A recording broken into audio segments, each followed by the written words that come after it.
Hello everyone, and welcome to the finale of this shortened and kind of offbeat 4th season of B-Movie Enema, the series. I'm Jeff Arbuckle, and with me, as always, is my partner in crime, Nurse Disembodied. Nurse, how do you do? Doing great, Jeff. How are you? Oh boy, I'm excited. You are? Well, I am. Well, all right. Tell everyone why you're excited. I will. Now, some of you may know that B-Movie Enema Industries, of which the blog and this show are subsidiaries of, operates out of Indianapolis, Indiana. Now, that comes up every now and then, and I, myself, am a proud, born and raised Hoosier from the central Indiana area. In fact, I've either lived right next to or inside Indianapolis my entire life. That may sound sad to some people. I see you people in California and New York City judging me, but I have affordable cost of living, so suck it. It is true that when it comes to Indiana and the film industry, well, we're kind of underrepresented, at least on the production side of things. When it comes to movies being set in Indiana, there have been quite a few. Probably the most pop culture friendly movies set in Indiana are A Christmas Story and Close Encounters of the Third Kind. Now, the former is set in the fictional Holman, Indiana, that depicts a town in the northern part of the state, but it was actually filmed in and around Cleveland, Ohio. The movie was written by Gene Shepard, who was from Hammond, Indiana, which is near Chicago. And the latter features Indiana quite heavily, as that is where much of the sightings of the UFOs in the first couple of acts take place.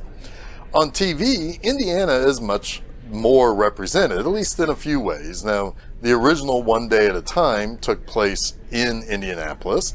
There was the delightfully thrilling Erie, Indiana. And of course, more recently, there have been 2 popular TV shows set in the state, Parks and Recreation and Stranger Things. Both shows do a really good job at depicting life in small Indiana towns. Now, for movies actually filmed here, we do have a few of note. The Academy Award winner Rain Man with Tom Cruise and Dustin Hoffman had scenes filmed in Metamora. Transformers Dark of the Moon had scenes filmed in Gary, just outside of Chicago, where most of that movie took place. A League of Their Own had stuff shot in Huntingburg and Evansville. Of course, Rudy, about a Notre Dame football player, was shot in South Bend, the home of Notre Dame University. But there are 3 movies, a little smaller in scale than those previously mentioned, that really seem to kind of bathe in what it is to live and be in Indiana. The basketball drama Hoosiers is the first that will come to mind for many. That's about an improbable state championship run for a tiny town called Milan, spelled like the Italian Milan, but pronounced like a Midwesterner would. That movie is often called one of the greatest sports movies ever made and received 2 Oscar nominations for Dennis Hopper in the Best Supporting Actor category and for Jerry Goldsmith's score. More recently, the 2017 drama Columbus, starring John Cho, was released to some pretty positive reviews, and that was filmed in the architecturally interesting town of Columbus, Indiana, which is about 30 minutes due south of me via either US 31 or Interstate 65. However, what I think most people would consider the best film ever made in and about Indiana is the coming-of-age comedy drama Breaking Away from Peter Yates. It won 1979's Academy Award for Best Original Screenplay for Steve Tessick and had 4 more nominations for Best Supporting Actress for Barbara Barry, Best Picture and Best Director for Yates, and for Best Original Song Score. And it's about a group of kids who recently graduated from high school who live in Bloomington, Indiana. One of the characters, played by Dennis Christopher, is obsessed with bicycle racing. And if you know anything about Bloomington, aside from that's the home of the accursed Indiana University, sorry, I'm a pretty Boilermakers fan through and through. Anyway, it's that the town plays host to a big bicycle race called the Little 500. And that's a race held each April ahead of the big festivities of the month of May and the hubbub around the Indianapolis 500 in Speedway, Indiana, out on the west side of Indianapolis. Anyway, Breaking Away is highly regarded and launched careers for Dennis Christopher, Daniel Stern. It was Dennis Quaid in a relatively early role and featured Jackie Earle Haley, who was basically not too far removed from his turn in Bad News Bears. And I think one of the things that makes Breaking Away so well appreciated is that it does a great job of showing what life in the late 70s would have been like for working class people in a town like Bloomington, Indiana. Very cool. So, which one of those are we watching this week? Huh? Oh no, that means we're not watching any of those things you talked about. We are going to watch a movie that is shot and set right here in Indiana, but no, it's one of the more forgotten ones. Oh. But I do find it to be a kind of fun 80s action flick. Oh. Yeah, we're going to go to the town of Kokomo, which is about an hour north of us, straight up US 31. The Beach Boys song place? No, the song Kokomo is about a beautiful island off the Florida Keys from the Tom Cruise movie Cocktail. No, Kokomo, Indiana. The town was planned in the mid-19th century and today boasts nearly 60,000 residents, making it the 14th biggest city in the state. It's a relatively unspectacular town outside the fact that it still looks like the cozy small town that it probably was 75 years ago. The name is kind of interesting though. It doesn't sound like the other towns in the state. Lafayette, Gary, Fort Wayne, Terre Haute, Indianapolis, Beech Grove, Greenwood. Those all sound like Midwestern towns and cities. But Kokomo was actually named for a man from the Miami Indian tribe that was fairly well represented in this area of the country.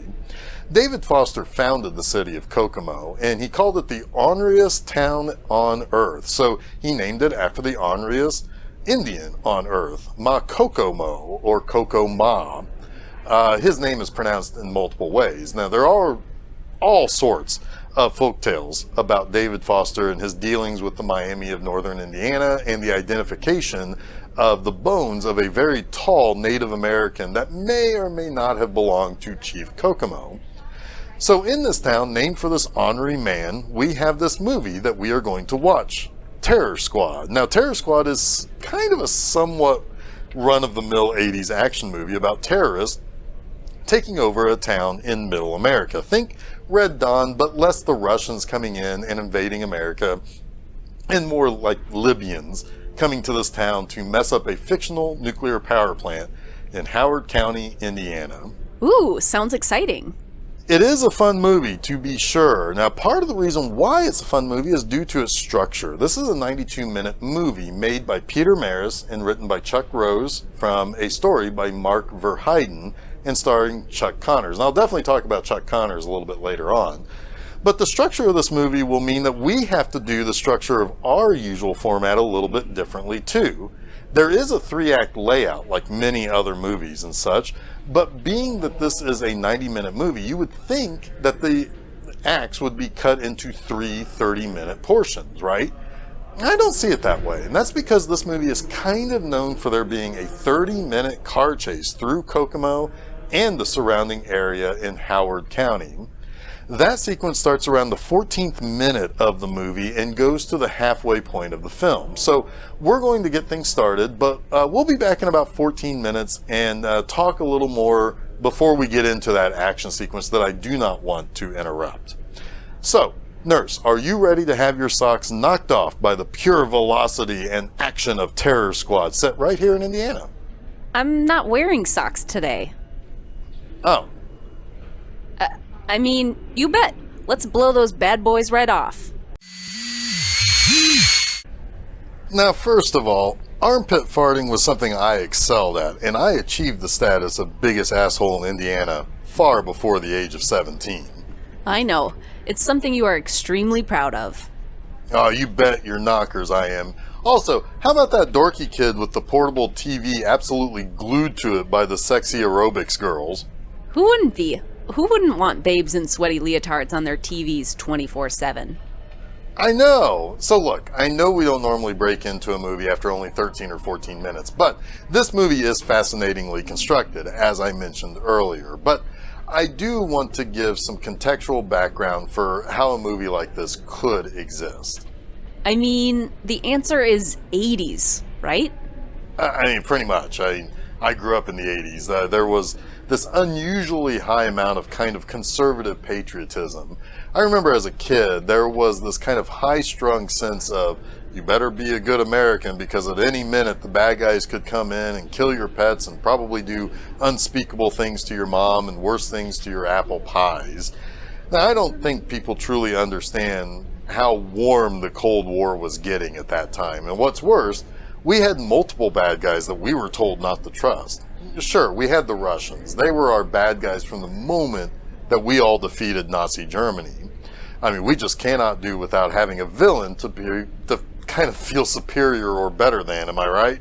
But it wasn't just the Russians we had to be told to kind of look out for. The Chinese were also communists, so they were bad. And of course, there was the stain of Vietnam, and we just don't like that either. The Cubans were bad. Central American drug lords were bad.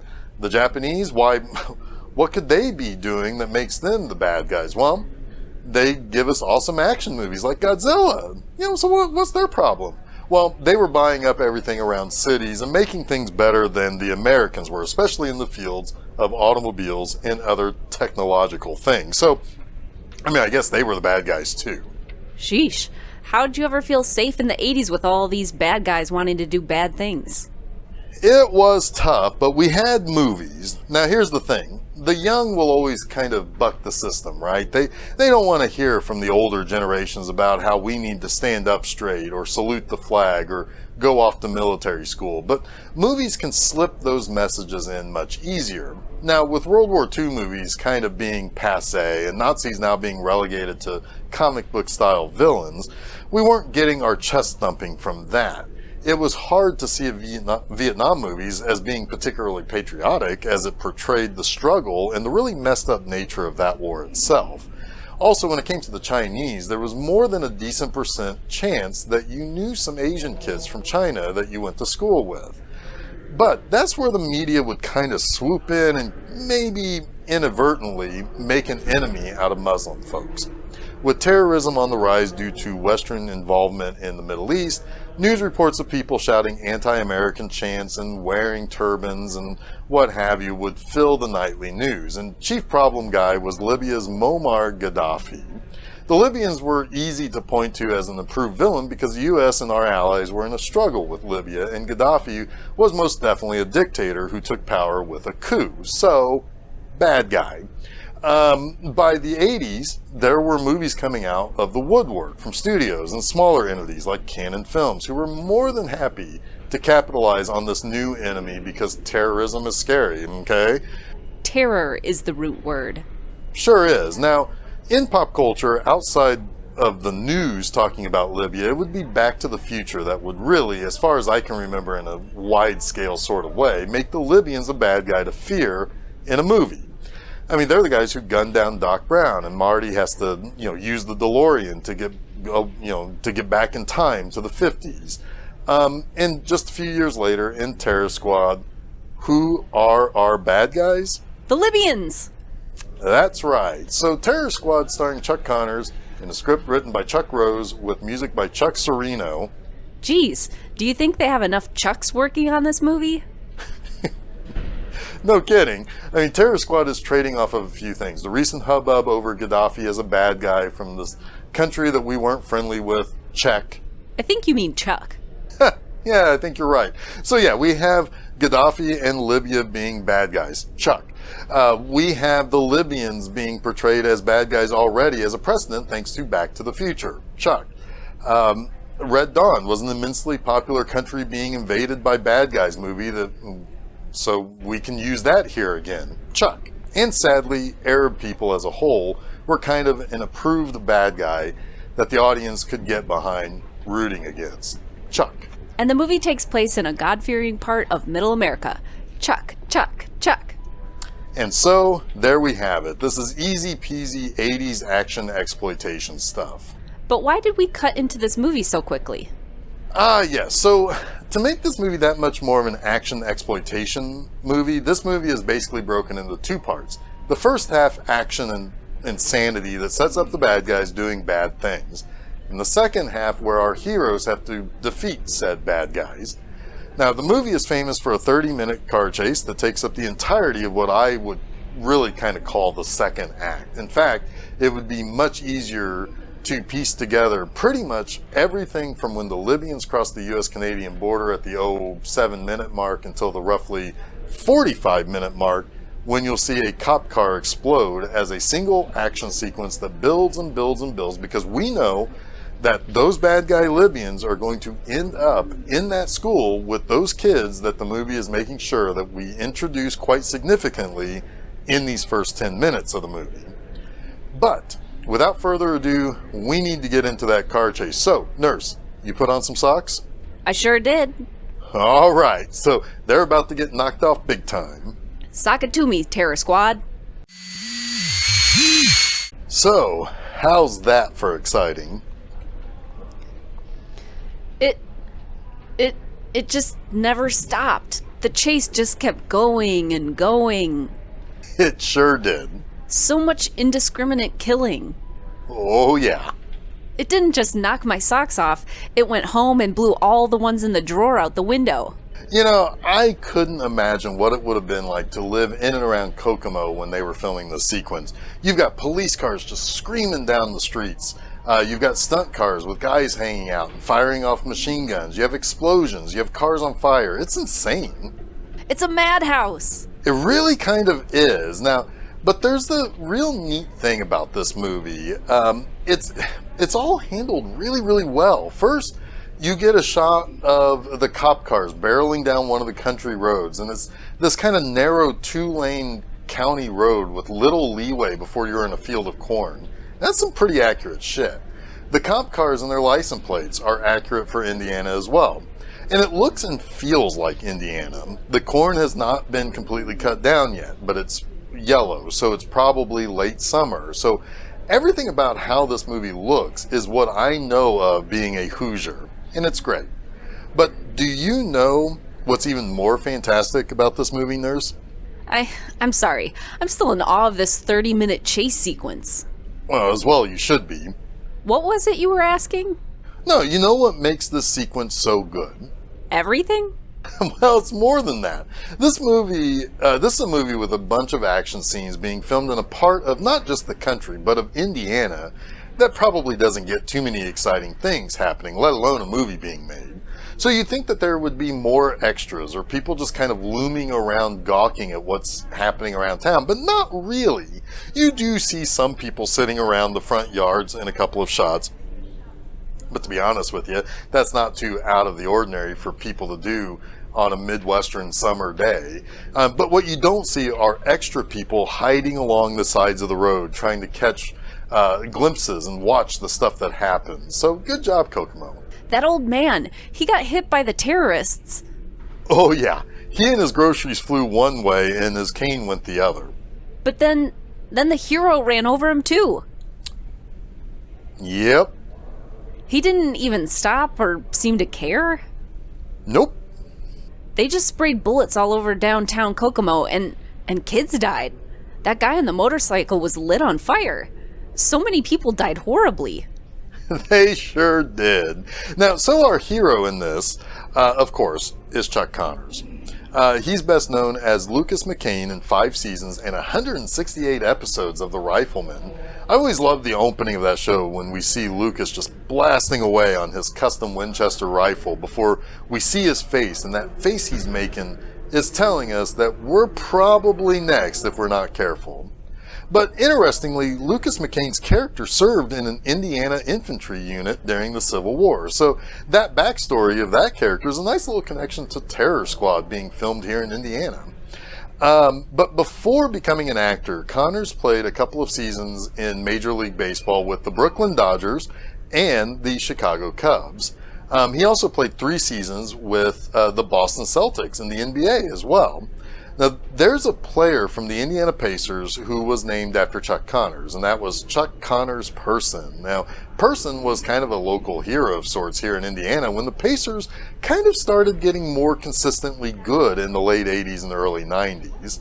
Now, the movie that we all know and love that Chuck Connors was a force to be reckoned with in was 1979's Tourist Trap. Now, that movie is much more in the vein of Texas Chainsaw Massacre than anything else. It did come before the slasher craze, after all, and he also starred in the terrifying movie Virus in 1980. Now, talk about a movie that I stumbled across near the start of the COVID-19 pandemic that I really wish I hadn't. But anyway, we can't really screw around. We need to get back to Terror Squad and the ultimate standoff between pretty much everyone on the Kokomo police force who didn't die in the chase and the students being held hostage and our Libyan terrorists. If it gets any more exciting, I might just faint. Ooh, I'd better prepare a soft landing for the nurse. So we'll see you here after the second half of the movie. 2 things you shouldn't do when being held hostage by Libyan terrorists. Maybe don't call them camel jockeys, and definitely don't play a harmonica around them. It's kind of insane to think that the harmonica elicited a faster squeeze of that trigger than being called a racial slur. Oh, Libyans hate the harmonica. But they do love continuity issues. Buses going from long bus to short bus, cars having inconsistent damage during the chase. Yasser has different guns in different shots. I don't think I care. Jeff? Yeah? Jeff. Yeah. Jeff, this is a masterpiece. I know, right? Look, I'm just gonna give my review. Oh, go for it. Everything about this movie is exciting and perfect. I will admit that you didn't have to tell me this took place in Indiana after I saw that one kid make armpit farts. Only Hoosier bumpkins do that to impress people. Trust me, I know. And let's talk about the one thing everyone needs to see Terror Squad for. The car chase scene. Like, seriously. Dude. Bro. The funniest thing about the whole chase is that the police are much worse drivers than the bad guys. They run into other cars, they run over bodies, they run off the road. They're awful, but awfully great. Also, were these cars made out of gasoline? Every kind of vehicle didn't just wreck, but exploded too. It's like you accidentally tap your car and boom! It's destroyed in a giant ball of flame. Now, I'm not an expert on the size of the police forces for a city that probably had something like, 50 to 60,000 people in it? But I'm guessing most of the Kokomo police force is dead and burning horribly in their crispy, flaming cars. The kids in the detention hall are all kind of jerks, but the guy who was friends with the janitor, he might be the worst. It's probably not made better by the terrorists killing the janitor over their intense hatred of harmonica. However, he does throw himself on top of that bus like he's TJ Hooker or something. Again, master freaking piece. This is easily 5 poops out of 5. If I could knock this movie for one thing, it's probably the title. It should have been called something like Johnny Kokomo, Police Chief, or High Speed Chase to Detention, or Terror Town. Terror Squad is just a little lame and needed a little punching up. Alright, back to you, Jeff. The car chase of doom. Old man squished in the streets. Chuck Connor's in. My name is Chief. All of those are better than Terror Squad. Still, doesn't change the fact that you shouldn't judge this movie by its title, because as Nurse Disembodied said, this is a masterpiece. Now, I do have just a few more notes before we start to bring things to a conclusion here for this abbreviated 4th season of B-Movie Enema the series. In a sort of smaller role than we'd be used to seeing him in, this movie also features Ken Foree as Deputy Brown. Now, Foree, of course, is best known for starring in the best horror film ever made, Dawn of the Dead. However, he was born in Indianapolis. He began acting in the 70s and eventually ended up in some recognizable movies like the aforementioned Dawn of the Dead, which he followed with The Wanderers and The Fish That Saved Pittsburgh. However, he started working a lot in TV and wouldn't really return to more prominent film roles until he teamed up with Rob Zombie to appear in The Devil's Rejects, Halloween, and Lords of Salem. He is certainly best known for his roles in horror films, but he does have a pretty extensive list of roles on TV shows. Now, in addition to Foree, the only other possibly easy to recognize guy is Brody Greer as Captain Steiner. Now, Greer is best known as Bear on Chips. He appeared in over 50 episodes in a 5-year span. And Nurse, it's been so long since I've done it, you know I gotta do it here. Look out, incoming Star Trek reference. Well, you already brought up T.J. Hooker, but appearing in this as the lead terrorist in charge, Yassir, is Kavi Raz. Now, Raz was a British Indian actor and actually was the first actor of Indian descent to have a regular role in a major TV series in Hollywood. Now, he achieved that by playing Dr. Vijay Kochar for about 50 episodes of Saint Elsewhere. The same year he appeared as Yassir in Terror Squad, Raz appeared in as Singh in the 6th ever episode of Star Trek The Next Generation, Lonely Among Us. Raz is still working to this day in movies. Now, I think it's about time to close down shop, don't you think? Yeah, I'm gonna miss this place. Oh, me too, but all good things must come to an end. But not the end. Oh, no. We're just taking a little bit of a break, that's all. A much-deserved vacation. That is correct. Now, while it is only April 2023 currently, we are going to take the next 12 months off. And we'll be back in the later part of April 2024 with a bunch of new episodes. That's right. Also, you can still see all of our older episodes in various places. Indeed. You will still be able to catch most of the episodes of the show on the B-Movie Enema YouTube channel, so if you do need to catch up, that's one way to do it.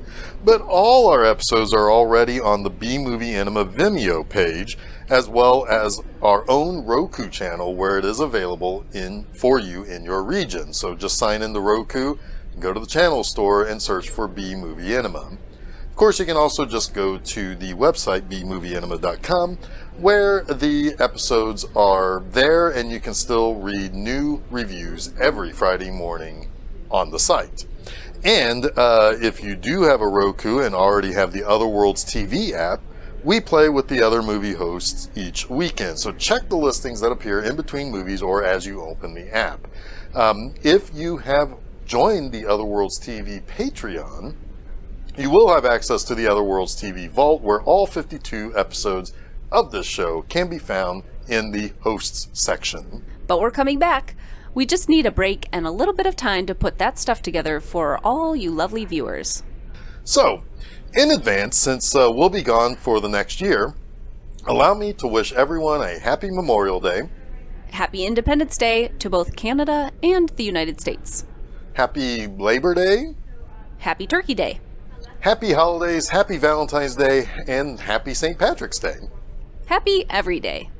Happy every day and everything. Now, we'll be seeing you in a year with brand new episodes and a supersized Season 5 of B-Movie Enema, the series.